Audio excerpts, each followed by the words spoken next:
पश्चिम ओडिशार समृद्ध लोक संस्कृति और संगीत परंपरा को उजागर करने सह स्वर्गत संगीतज्ञ फकीरमोहन पट्टनायक को अमूल्य अवदान को स्मरण करने उद्देश्य रे विजेपुर रे द्वादश फकीरमोहन पट्टनायक सुरता उत्सव आयोजित हो जाइछि। एही सांस्कृतिक उत्सव संगीत प्रेमी संस्कृति प्रेमी जनसाधारण एक आकर्षणर केन्द्रबिंदु होइतिला।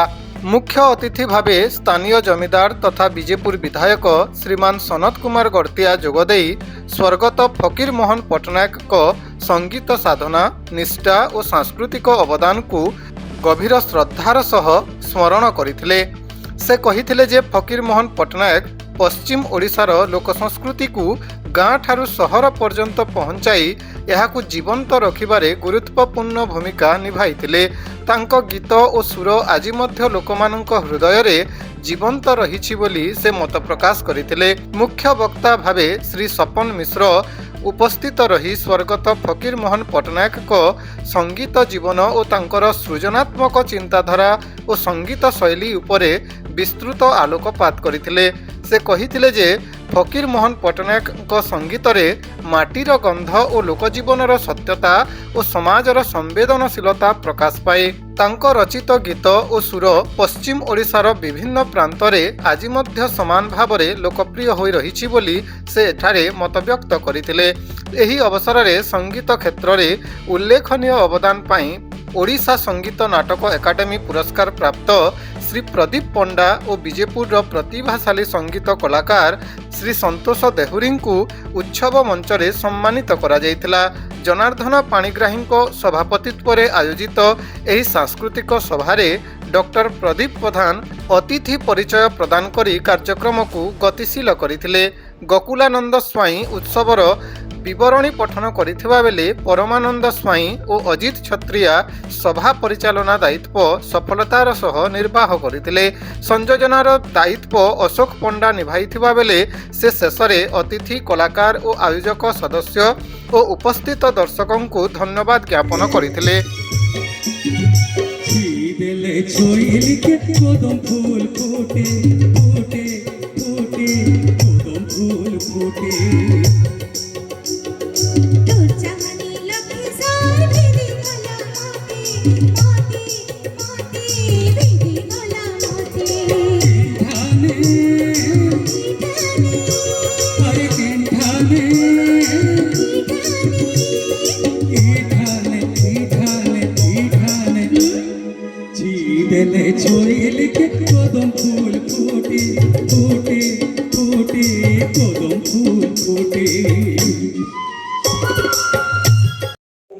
भाई आपण जोग देइछे कोन रहिछि कार्यक्रम कोन अछि आज हमर विजयपुर रे बरपाली नुपुर अनुष्ठान तरफ रो इटा 12तम फकीरमोहन पट्टनायक श्रुति अवसर रे तांकर जन गाइथिबा गीतर गुटे परिवेषण होइछे। आउ इधर आगर वर्ष 2024 रे गैसलेट रहीतिला एवं मोर सौभाग्य जे गैसलेट के मैं मुख्य अतिथि हिसाब से जाइली और से तांकर से गीतर परिवेषण कि आमर नुपुर अनुष्ठान तरफ जेन जेन आमर गोटे संगीत जेन आशा रही मते बहुत प्रभावित करथिला, मते बहुत भल लागिथिला। तो सही समय ही आमर नुपुर अनुष्ठान जेन माने जे सभापति अछन एवं तांकर सदस्य मान को अनुरोध करथिली जे नेक्स्ट ईयर तमने आमर विजयपुर रे सेटा आम अनुष्ठित करमा बोलिकी एवं मोर अनुरोध रक्षा करी आज विजयपुर रे आमर फकीरमोहन पट्टनायक श्रुति अवसर रे आज तांकर गीत सब परिवेषण होचे। बहुत खुशी लगुचे, गर्व अनुभव लगुचे जे फकीरमोहन पट्टनायक बाबद रे लोक मैंने जानवाटा जरूरी है। आमर सम्बलपुरी गाना के गोटे मर्यादा पूर्ण करी एवं लोक मानकर एवं आमर पश्चिम ओडिशा भावना के रखिकी से गीत माने गाउले जेनटा कि आमर अंचल रे से समय रे बहुत सुना जाउतला एवं लोक माने बहुत पसंद करथिले। तो तांकर श्रुति अवसर आज करली मते बहुत गर्व अनुभव लागुछ। जुहार जय माँ समले मुई होचे समीक्षा भई आमे आसीचु संबलपुर रु जेना कि आमर ग्रुप रो ना होचे संबल माने अथरे सांस्कृतिक अनुष्ठान संबलपुर आमे पहला थर इटा विजयपुर फकीर मोहन पटनायक 12 नंबर सुरता उत्सव के आसीचु। बहुत भल लागुछे आउ एते एंजॉय करमु बोली आमे भाभी नाइ थाई आउ बहुत भल लागुछे। पब्लिक के माने मानबार पड़बा एते ठंडा रे भी देखु छन पूरा माने 11-12 बजे तक माने काना ही कहमु माने ऑडियंस थिले ही हमको माने नाचबा लगी उत्साहित लागसी आ यदि ऑडियंस नाइ थिबे बोला हमको भी टिके मन दुख लागसी आउ माने ऑडियंस थिले ही आमे आउ ऑडियंस लागी बोली आमे बड़ कलाकार भी आउ छुटिया मुटिया कलाकार जेतकी आउ माने ऑडियंस मांग लागी ही आउ। सर आपनकर परिचय कहबे? हाँ, मोर ना हला प्रदीप कुमार पंडा। मु जने अभिनेता निर्देशक नाट्यकार। आज विख्यात प्रसिद्ध लाभ करथिबा स्वर्गत फकीरचरण पटनायक श्रुति उद्देश्य रे आज जो नुपुर अनुष्ठान विजयपुर ठारे सुरता उत्सव पालन करुची से अवसर रे मते आज यही फकीर पटनायक स्मृति सम्मान रे सम्मानित करची नुपुर अनुष्ठान बरपाली रो। मु बहुत खुशी आओ से अनुष्ठान को मु अशेष अशेष धन्यवाद दूची जे मो परि भली जने अभिनेता निर्देशक को आज ये सम्मानित करछंती। फकीर पटनायक जने विख्यात संगीतज्ञ गीत गाउथिले, बहुत सुंदर गीत गाउथिले। तीनटा पीढ़ी मु छोट थिला बेले तांको गीत सुनिथिली। परवर्ती समय तांको सहित मु बहुत मिसिथिली। अनेक समय तांको सहित मोर कथावार्ता हुए बढ़िया। आज तांको स्मृति रे मते सम्मान मिली।